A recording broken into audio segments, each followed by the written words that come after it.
Hello, I'm Dr. Heidi Horsley of the Open to Hope Foundation, and I'm here today with Ashley Pinkeney from the University of Rochester. Ashley, can you tell us what you do at the U of R?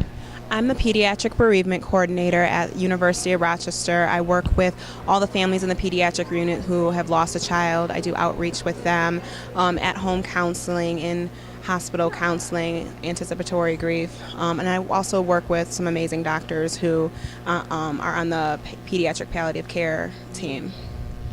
Ashley, do you see a difference in the way people grieve based on their culture?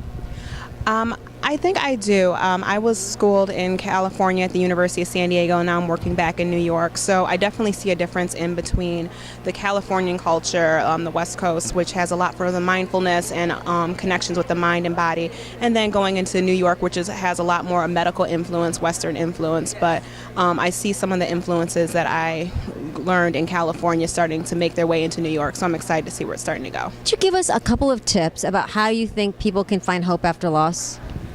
I think the one thing people do is just reach out to those who love you. They're also going through a loss as well. And so, that connection between the families, between friends, anyone who you love, who your loved one love, reach out to them and definitely just find time to remember the person who you lost. Don't box it away, make those connections with each other, make the connections with the person you lost, and just make sure that their spirit is still living on in this world, because they were definitely a part of the world that we live in, and they made an impact as well.